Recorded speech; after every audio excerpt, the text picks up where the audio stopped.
Hello बच्चों, आज हम लोग पढ़ेंगे महादेवी वर्मा।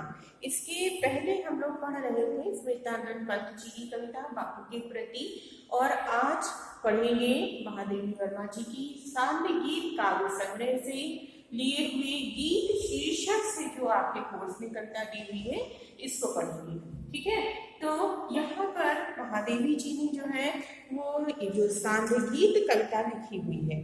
ठीक है, इसमें यहाँ कवित्री ने जो है वो मनुष्यों को अपने कर्तव्य पथ पर निरंतर आगे बढ़ते रहने के लिए प्रेरित किया हुआ है। कि मनुष्य जो है उसे कहीं भी समस्याओं में उलझ करके, सामाजिक परिस्थितियों में पढ़ करके या अपने अन्य जीवन यापन में पढ़ करके अपने कार्य को, अपने कर्तव्य पथ को कभी भी नहीं भूलना चाहिए। जीवन के पथ पर आगे बढ़ते हुए सर्वप्रथम अपने कर्तव्यों का पालन करना चाहिए।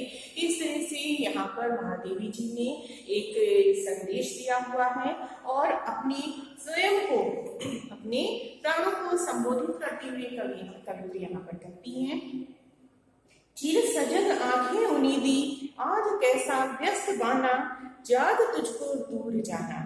अचल हिमगिर के हृदय में आज चाहे कंप होले, या प्रलय के आंसुओं में मौन अलसित व्योम रोले। आज भी आलोक को डोले तिमिर की घोर छाया, जाग या विद्युत शिखाओं में निठुर तूफान बोले। पर तुझे है नाश पथ पर चिन्ह अपने छोड़ आना, जाग तुझको दूर जाना। यहाँ पर कवित्री महादेवी जी कहती हैं, चिर सजग आंखें उन्नीदी, आज कैसा व्यस्त वाना। अपने प्राणों को, स्वयं को संबोधित करते हुए कवित्री कहती है कि हे प्राण जागो, चिर सजग आंखें उन्नीदी। चिरकाल से जो चैतन्य रहने वाली आंखें हैं, सजग रहने वाली आंखें हैं, ये आज उन्नीदी आलस में व्यस्त क्यों है, आलस में घिरी हुई क्यों दिख रही है। जाग तुझको दूर जाना है प्राण, जागो और तुम्हें अपने कर्तव्य पथ पर आगे तक, बहुत दूर तक जाना है। अचल हिमगिर के हृदय में आज चाहे कंप होले, या प्रलय के आंसुओं में मौन अलसित व्योम रोले। कवित्री कहती है कि इस प्रकार से अचल हिमगिर के हृदय में, कि आज कैसी भी परिस्थितियां आ जाएं, आज कैसा भी वातावरण हो, आज हमारे सामने कैसी भी समस्या हो, लेकिन हमें अपने पथ पर आगे बढ़ते ही जाना है। अचल हिमगिर के हृदय में जो हिमालय है, मतलब पर्वत है, जो हिम अचल है, स्थित है, ऐसे पर्वत भी आज चाहे कंपित होने लगे, आज पर्वत हिलने डुलने लगे, हृदय में आज चाहे कंप बोले, अचल के ही मतलब कि पर्वतों के हृदय में चाहे कंपन उत्पन्न हो जाए, वो हिलने डुलने लग जाए, या प्रलय के आंसुओं में अलमौन अलसित व्योम रोले, या अलसित व्योम आकाश जो है वो प्रलय के आंसुओं से वर्षा करने लगे, प्रलय के आंसुओं से रोने लगे। बादल बरसते हैं बच्चों, तो यहाँ पर कवि क्या कह रहे हैं, आकाश को, व्योम को, कि चाहे आज जो है प्रकृति जो है वो परिवर्तित होने लगी, अपने विपरीत गुण दिखाने लगे, चाहे प्रलय के आंसुओं में मौन अलसित व्योम रोले, आज आकाश में जो है वो आज जो है वो प्रलय के आंसू होने लग जाए। आज भी आलोक को डोले तिमिर की घोर छाया, और चाहे आज जो है आलोक मतलब प्रकाश, और तिमिर का अर्थ है अंधकार, तो आज चाहे आलोक को अंधकार निकल जाए, तो विरोधाभास है बच्चों। यहाँ की घोर अंधकार है और एक माचिस की तीली जला दो तो वहां पर वो अंधकार को नष्ट करने की क्षमता रखती है, अर्थात वहां पर कुछ ना कुछ उजाला हो जाता है। तो यहाँ पर कवित्री कह रही है कि आज चाहे इसके विरुद्ध कार्य हो जाए, आज भी आलोक को डोले तिमिर की घोर छाया, कि आज जो है वो आलोक को, प्रकाश को, चाहे घनघोर तूफान की जो छाया है वो आज उसको पी जाए, निगल जाए। जाग या विद्युत शिखाओं में निठुर तूफान बोले, और ये जाग या विद्युत शिखाओं में, कि बिजली कड़कने लगे आकाश में, कि प्राण जागो। आज जो है चाहे बिजली आकाश में करके निठुर तूफान बोले, निष्ठुर गरज गरज करके बिजलियां चमकने लगे, निष्ठुर तूफान बोलने लगे। पर तुझे ही नाश पथ पर चिन्ह अपने छोड़ जाना। परंतु ये प्राण, ये मनुष्यों को संबोधित कर रही है कि ये मनुष्य आज जो है तुम्हें अपने नाश पथ पर चिन्ह अपने छोड़ जाना, कि तुम्हें अपने पैरों के चिन्ह छोड़ करके जाना है, अर्थात अपने आदर्श, अपने उदाहरण लोगों के लिए तुम्हें अवश्य ही बनाना है। इस प्रकार से अपने कर्तव्य का पालन करना है कि पथ पर तुम्हारे पद चिन्ह अवश्य दिखाई दें।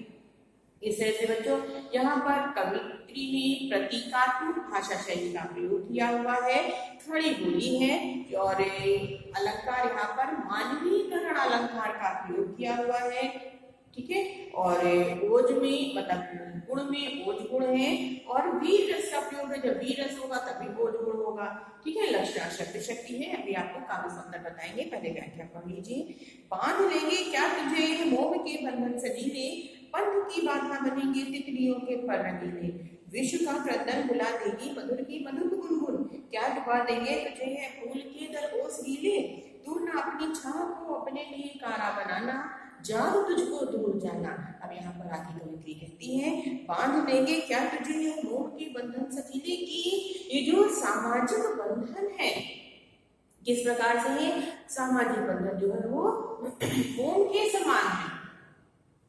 तो कवित्री कह रही है कि जो सामाजिक बंधन है, मोह जैसे जो मोह के प्रेम के जो बंधन है वो क्या तुम्हें मोह की तरह है जो है बंधन तुम्हें अपने पाश में बांध कर रख लेंगे, अपने मुंह में बांध कर तुम्हें तुम्हारे मार्ग की और बाधा बन जाएंगे, मार्ग को अवरुद्ध करेंगे, पंथ की बाधा बनेंगे तितलियों के पर रंगीले, कि तुम्हारे कर्तव्य पथ पर क्या ये जो तितलियों के रंग के समान जो सामाजिक बंधन है, जो तुम्हारे प्रेम के बंधन है, तितलियों के रंग पर जो पंख होते हैं उनके सौंदर्य के समान ये बंधन है। तितलियों के पंख से उदाहरण क्यों दिया है कि तितली के पंख पकड़ो तो उनकी जो रंगीन पंख होते हैं उनका रंग हाथ में छूटने लगता है, तो मतलब ये सब जो बंधन है ये बंधन कैसे है, सब कुछ समय के हैं, क्षणिक है, मोह माया के हैं। तो कवित्री कहती है कि क्या ये बंधन तुम्हें तुम्हारे पथ पर चलने से रोक लेंगे, विश्व का क्रंदन बुला देगी मधुर की मधुर गुंजन, कि जो संपूर्ण संसार जिसके कल्याण के लिए तुम्हें कर्तव्य पथ पर आगे की ओर बढ़ना है, कि वो विश्व के क्रंदन जो विश्व समस्याओं से घिरा हुआ है उसका क्रंदन, उसका रोना, क्या मधुर की मधुर गुनगुन, कि भौरे की जो मधुर गुंजार है क्या तुम उसमें फंस करके उस गुंजार में डूब करके क्या तुम संपूर्ण विश्व के क्रंदन को भुला दोगे, क्या तुम अपने कर्तव्य को पथ को भूल जाओगे, क्या डुबा देंगे तुझे ये फूल के तल और उस गीले, कि जो फूलों पर ओस की जो बूंदे पड़ी होती वो कैसे होती कि फूल पर पड़ी, प्रातः काल पड़ी है और सूर्य की किरणें निकली तो वो बूंदे सूख गई, मतलब वो बूंदे भी क्षणिक है। तो कविता यहाँ पर कह रही है कि इस तरह से कि क्या वो जो क्षणिक बूंदे ओस की हैं क्या तुम्हें वो बूंदे जो है वो अपने कर्तव्य मार्ग पर आगे बढ़ने से रोक लेंगी, क्या तुम उन बूंदों में डूब जाओगे। वज्र का उड़ एक छोटे अश्रु कण में धो गलाया, दे किसे जीवन सुधा दो घूंट मदिरा मांग लाया। आगे कवित्री कहती है कि वज्र का उड़ एक छोटे अश्रु कण में धो गलाया, कि हे प्राण जो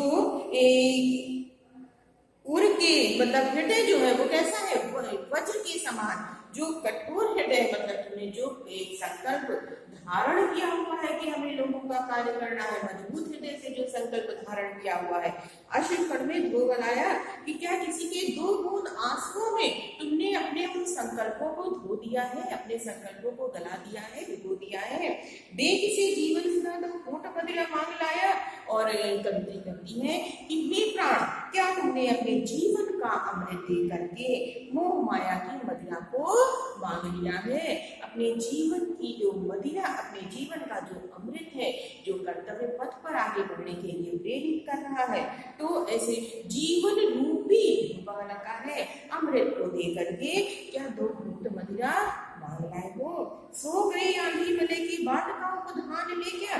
और कवित्री आगे कहती है कि इस प्रकार से क्या तुम्हारे हृदय की, तुम्हारे विचारों की जो आंधी है, मतलब जो विचारों में शक्ति थी, आंधी का यहाँ पर प्रयोग क्यों किया गया, प्रतीकात्मक शैली बताया बच्चों कि मतलब आंधी का मतलब है तेज हवा, धीमे चलती है और वही हवा जब तेजी का रुख अपना लेती तो उसे आंधी कहते हैं। तो कह रहे हैं कि सो गई आंधी के विचारों की जो तीव्रता थी थी, विचारों रूपी जो आंधी थी तुम्हारी, क्या मलय की बात का उपधान ले गया कि जो सुगंधित वायु बन गई है, मतलब उसने अपनी तीव्रता को समाप्त कर दिया है, वो मलयान ने वायु बन गई है, सुगंध से परिपूर्ण हो गई है।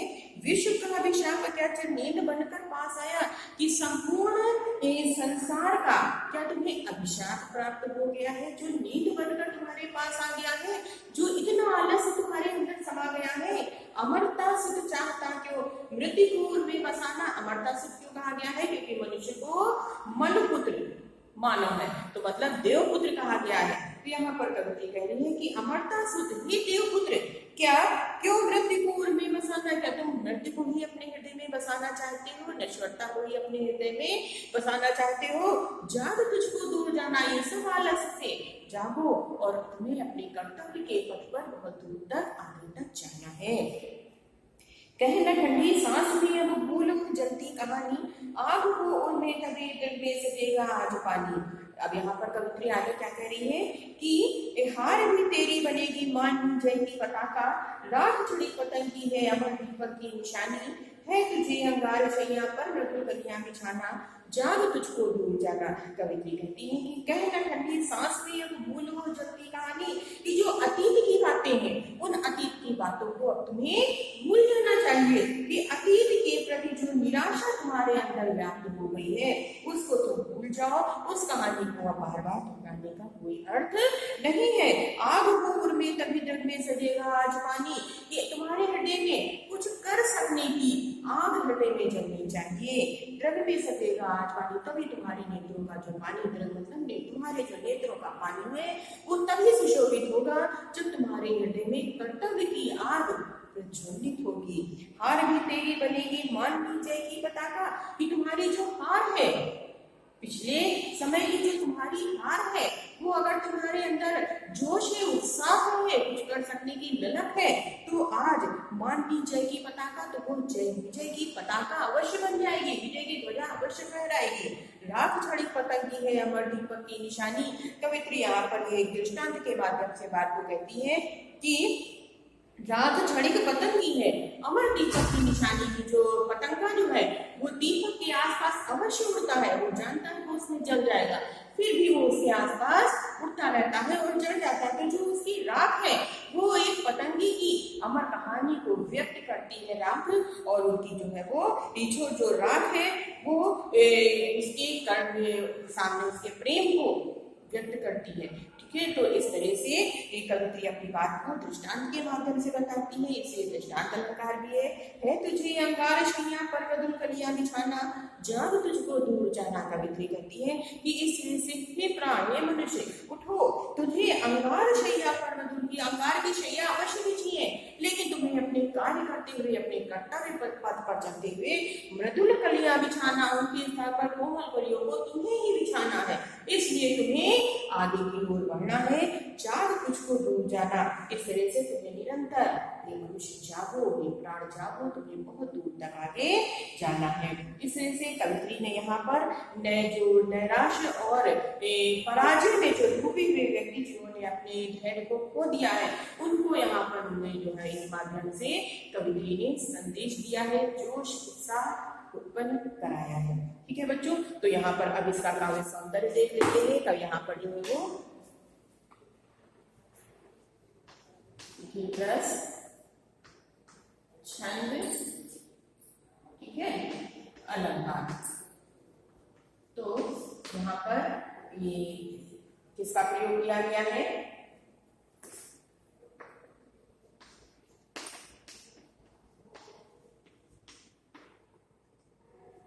छंद में क्या है, ये गीत है तो उत्तर छंदी हो जाएगा। ठीक है, अब इसके बाद अलंकार में आपको बताया था, रूपक अलंकार है, मानवीकरण है,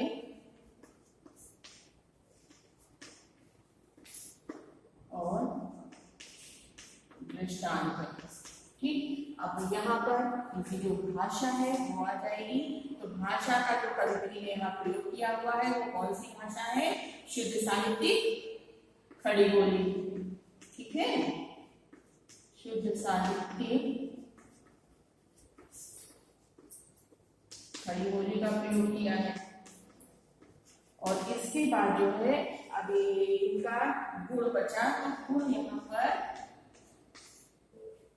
यहाँ पर ये होगा बच्चों श्रृंगार रस ना होकर के आपको यहाँ पर होगा वीर रस है, और वीर रस के साथ यहाँ पर ओज गुण का प्रयोग कवि ने किया हुआ है। ठीक है, ये है। अब इसके बाद जो है वीर रस के साथ अब बची आपकी शैली, तो प्रतीकात्मक शैली का कवि ने प्रयोग किया हुआ है।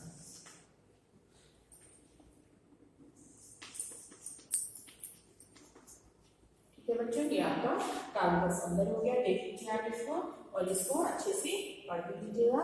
Okay, thank you. बाकी नेक्स्ट वीडियो।